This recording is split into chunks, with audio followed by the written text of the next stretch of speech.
منزل یہ نہیں ہے کہ ڈگری مل جائے اور جاب مل جائے، یہ بہت چھوٹے درجے کی چیز ہے۔ میری، تمہارے وی سی صاحب کی، تم بچیوں کی، بچوں کی ایک ہی منزل ہے کہ یا اللہ تو راضی ہو جا۔ اللہ تجھے مرنے سے پہلے پہلے حاصل کرنا ہے، ڈھونڈنا ہے، پا لینا ہے، راضی کر کے مرنا ہے۔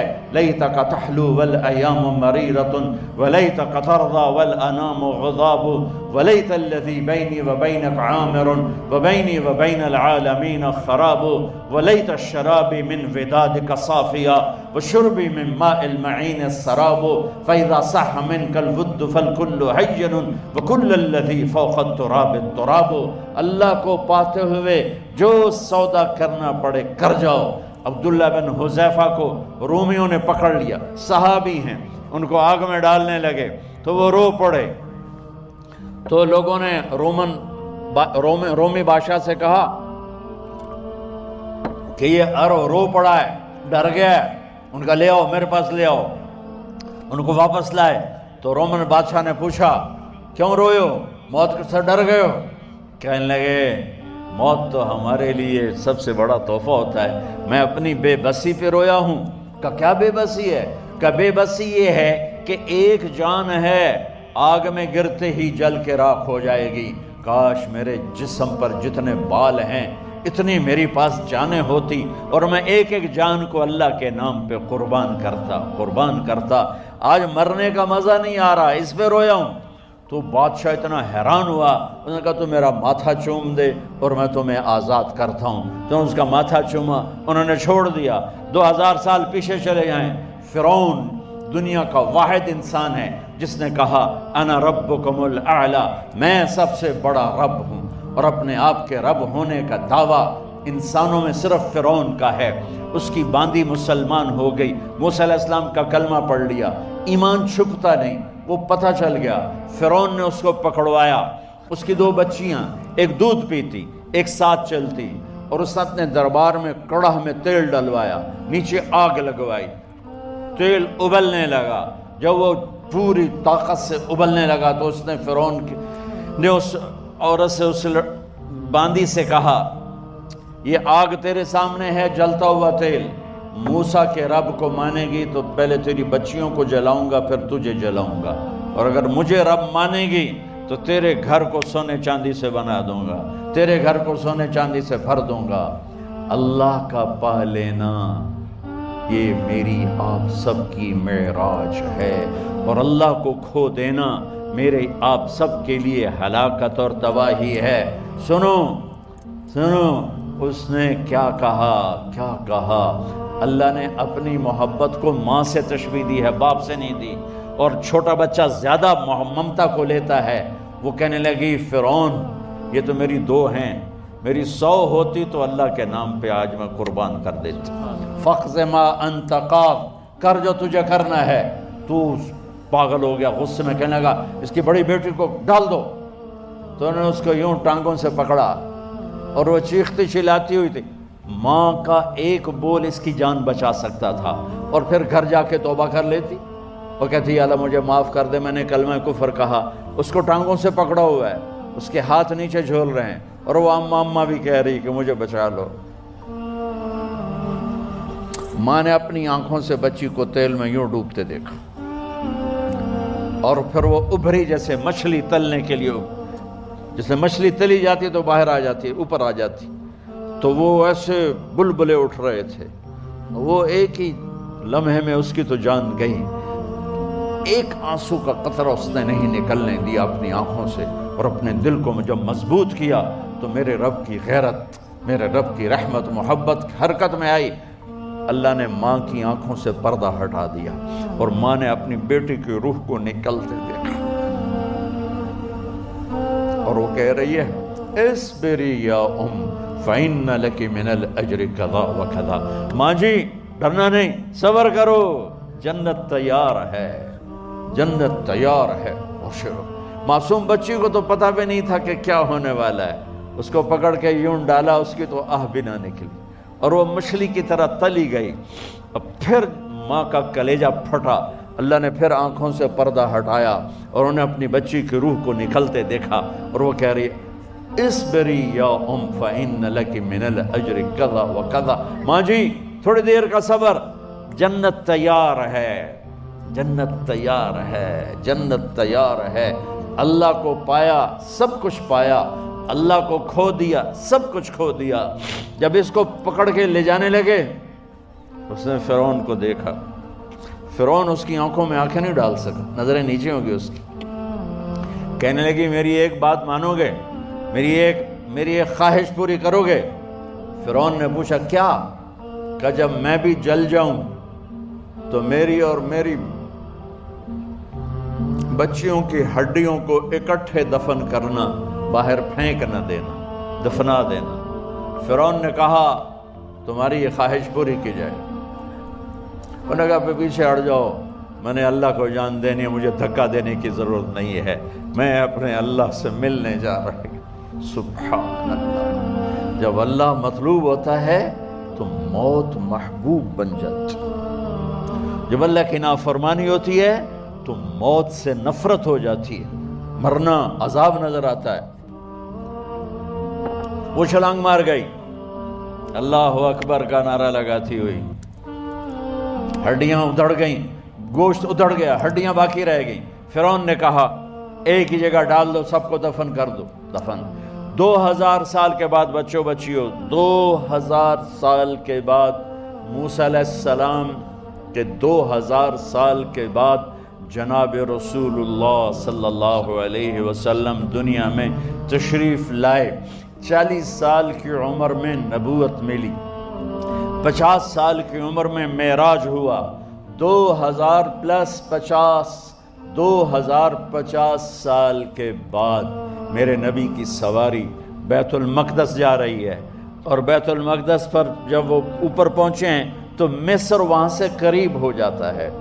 جب وہ اترنے لگے تو میرے نبی نے کہا جبریل جنت کی خوشبو آ رہی ہے، جبریل جنت کی خوشبو آ رہی ہے۔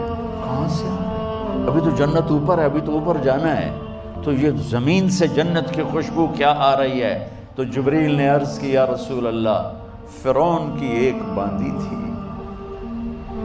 جو اللہ سے سودا کر گئی جان کا اور اپنی بچیوں کا، اس کی بچیوں کی ہڈیوں کو جہاں دفن کیا گیا ہے، یہ خوشبو جس دن انہیں دفن کیا تھا اس دن سے لے کر آج تک یہ خوشبو آ رہی ہے، اور یہ قیامت تک آتی رہے گی۔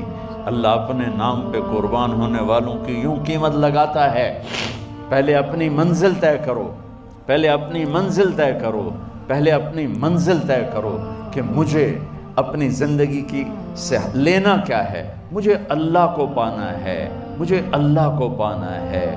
میں نے اللہ کی قسم، اگر اللہ راضی ہے تو پھر موت سے بڑھ کر کوئی تحفہ نہیں، اس سے بڑھ کر کوئی خوبصورت پیغام نہیں، اور اگر اللہ ناراض ہے تو موت سے خوفناک کوئی پیغام نہیں۔ عمر بن عبدالعزیز 3 بر اعظم پر حکومت کی، عمر بن عبدالعزیز، بنو امیہ،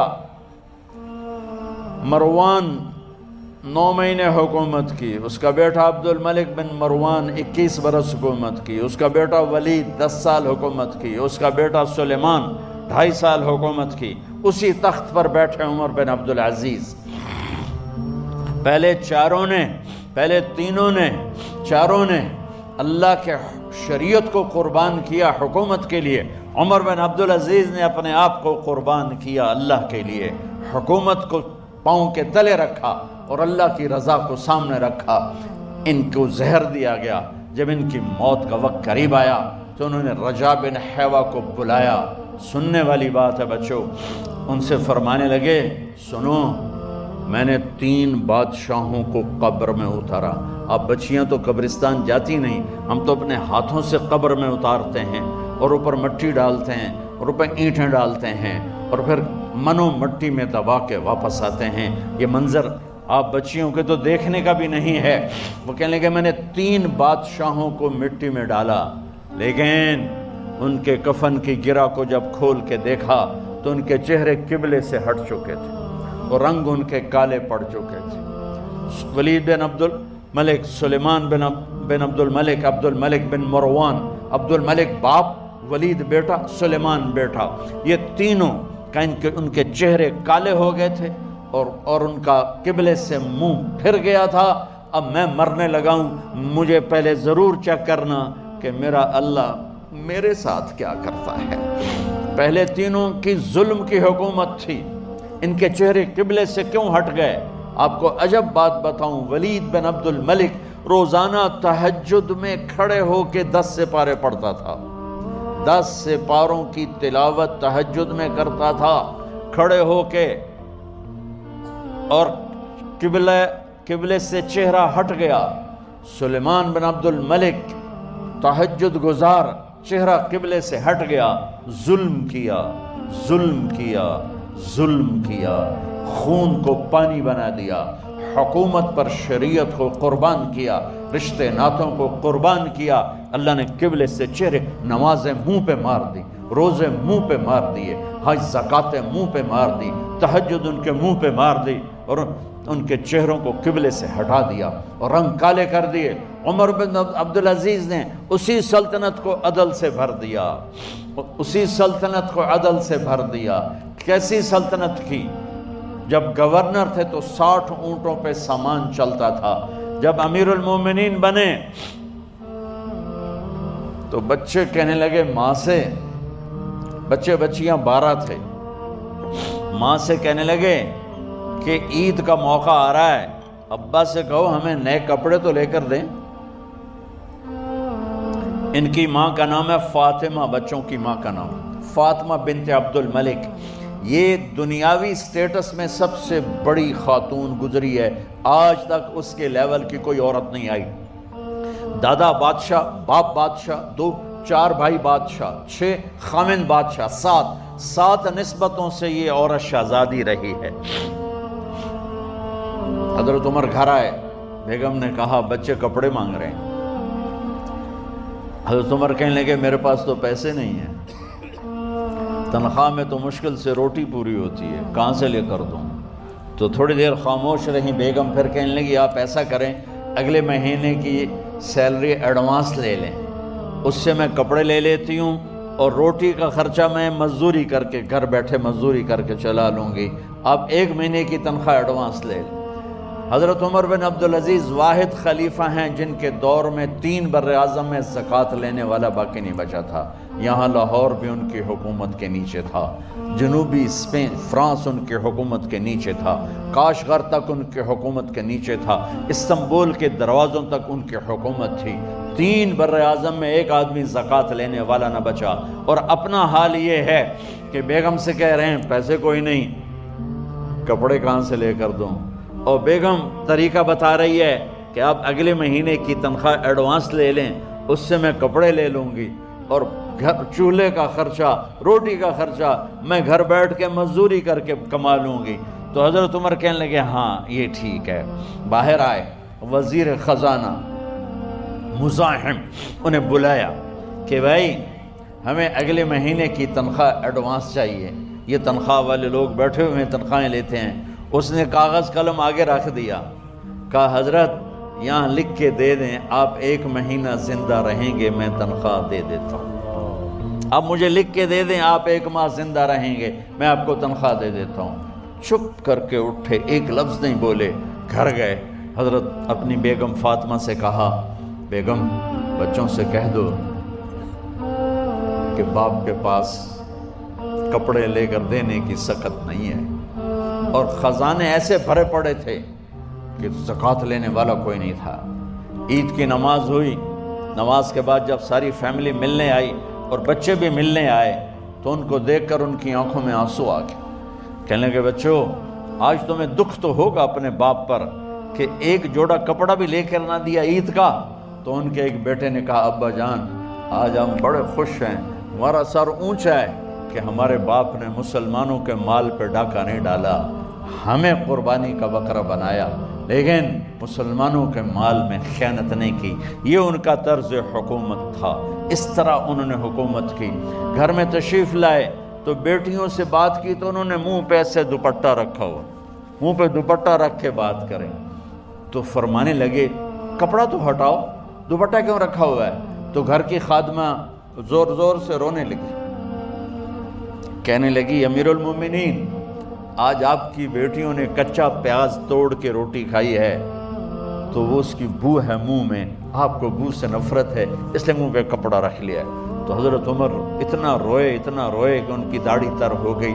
کہنے لگے آخر میں جب تھوڑا آسرے میں آئے، کہا میری بیٹیوں تمہارا باپ تمہیں بڑے اچھے کھانے کھلا سکتا ہے لیکن میں جہنم کو برداشت نہیں کر سکتا، میں جہنم کی آگ برداشت نہیں کر سکتا۔ اب مرنے کا وقت آ گیا۔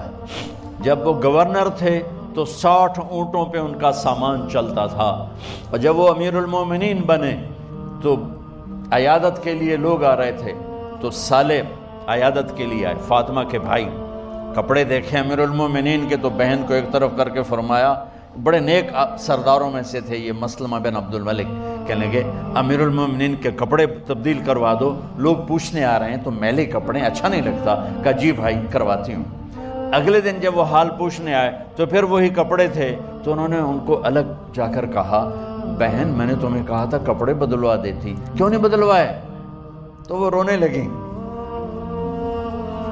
کہنے لگی کہاں سے بدلواؤں، جوڑا ہی ایک، کہاں سے بدلواؤں؟ اور حکومت کتنی تھی؟ 3 بر اعظم کی، 3 بر اعظم کی حکومت۔ ہمارا تو پٹواری امان کا نہیں ہے، وہ 3 بر اعظم کی سلطنت لے کر ایک جوڑے میں اللہ سے ملنے جا رہا ہے۔ جب ان کا انتقال ہوا، سلیمان بن عبد الملک کی ڈیڈ باڈی جب قبر کے قریب لائے اتارنے کے لیے تو ایسے ایسے ہلنے لگا، اس کا پورا جسم ہلنے لگا، تو اس کے بیٹوں نے کہا کہ ہمارے ابا زندہ ہیں۔ تو حضرت عمر نے فرمایا بیٹو زندہ نہیں ہیں، عذاب قبر جلدی شروع ہو گیا ہے، عجل اللہ بالعقوبہ، قبر کی پکڑ پہلے شروع ہو گئی ہے، چھپاؤ اپنے باپ کو جلدی۔ جب عمر بن عبدالعزیز کی ڈیڈ باڈی قبر کے قریب کی گئی اور ان کا بھائی اتارو، بھائی وہ باتیں شروع ہو جاتی ہیں، رومال ڈالو، چادر پکڑو، ادھر سے پکڑو، تو ایک دم ایسے ایک پرچہ ہوا میں اڑتا ہوا سب نے دیکھا، وہ آتے یوں آ کے حضرت عمر کے سینے پر گر گیا، سب دیکھ رہے ہیں۔ جب پرچے کو اٹھا کے دیکھا گیا تو اس پہ ایک سطر پہ لکھا تھا بسم اللہ الرحمن الرحیم، اور دوسری سطر پہ لکھا تھا براءۃ من اللہ لعمر بن عبد العزیز من النار، یہ عمر کے لیے جہنم کی آگ سے نجات کا پروانہ ہے۔ 3 بر اعظم کی سلطنت لے کر وہ جنت کا پروانہ لے کر دنیا سے گئے۔ جب ان کو قبر میں اتارا گیا تو انہوں نے رجا بن حیوہ سے فرمایا تھا 3 بادشاہوں کے چہرے دیکھے قبلے سے پھر گئے، رنگ کالے پڑ گئے، مجھے تم نے دیکھنا ہے کہ کیا ہوتا ہے؟ تو رجا فرماتے ہیں جب میں قبر میں اترا اور ان کے کفن کی گرہ کو کھول کے دیکھا تو چہرہ قبلے کی طرف فکس تھا، اور مجھے یوں لگا جیسے 14ویں رات کا چاند قبر میں اتر آیا ہو۔ میرے عزیزو، طلبہ و طالبات، اللہ کو اپنی منزل بناؤ، اللہ کو اپنی منزل بناؤ، اللہ کو اپنی منزل، اللہ کو اپنی منزل، اللہ کو اپنی